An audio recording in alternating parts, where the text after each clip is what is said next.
In the second episode of Band of Brothers, Lieutenant Richard Winters lands in Normandy, and the first soldier he encounters is a paratrooper named John Hall. In reality, events happen differently. Historically, Winters first met a supply sergeant from Fox Company. The real John Hall never made it to the ground in Normandy. He was killed aboard his C-47 before he had the chance to jump.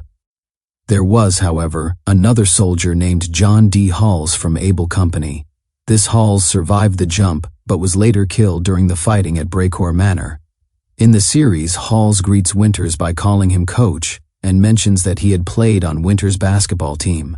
Later, after Halls dies at Brecourt Manor, Winters brings up the memory while speaking with Lewis Nixon. Earlier in the first episode, when Easy Company is stationed in Aldbourne, several soldiers, including Randleman, can be seen casually playing basketball in the street. It might appear to be simple recreation, but athletics were actually taken quite seriously in the 506th Parachute Infantry Regiment. Organized sports programs were considered important for keeping the men active and competitive. Lieutenant Kelly from D Company served as the regiment's boxing coach, while Winters took on the role of coach for the basketball team. Lieutenant Buck Compton helped him as assistant coach. Winters himself was known to be an excellent athlete and skilled wrestler, though there is little evidence that he had much background in basketball before taking on the role. Winters later recalled how unusual their basketball situation was. The team had no proper court to practice on, and didn't even have uniforms. When games were scheduled against Air Corps units, the paratroopers had to travel to their opponents' courts to play. The Easy Company players often stepped onto the floor, wearing long underwear if it was cold, or whatever shorts they happened to have available.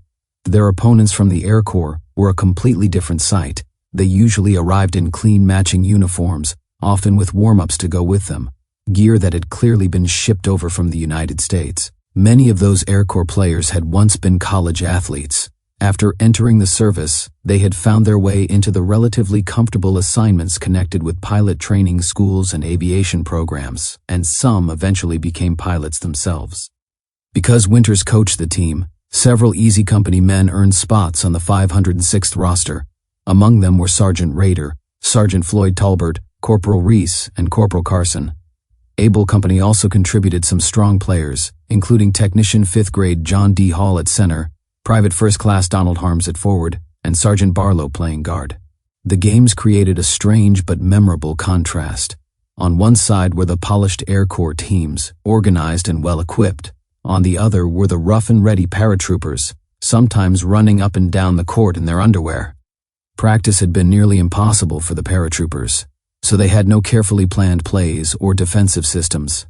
Instead, they relied on effort and stamina. They simply ran, chasing the ball, bumping into opponents, pushing the pace again and again. By the second half, their relentless energy often wore the other teams down. One particular game remained vivid in Winters' memory. It was played against the 501st Parachute Infantry Regiment inside an Air Corps hangar. The timing made the game even more important. It happened to be payday. Colonel Sink stopped by beforehand and jokingly reminded Winters that the 506th's payroll was on the line against the 501st's, giving the game an extra layer of pressure. The match was physical and intense.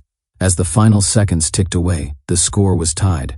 Winters noticed that Barlow, who had been leading the team and directing the plays all night, was completely exhausted.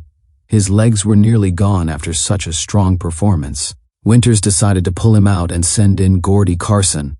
Carson immediately called for the ball, stepped back, and launched a long shot toward the basket. The ball dropped through the hoop. To Winters, Carson became a hero from that moment on. His shot secured the victory for the 506th, and as Winters liked to say, it saved the regiment's payroll.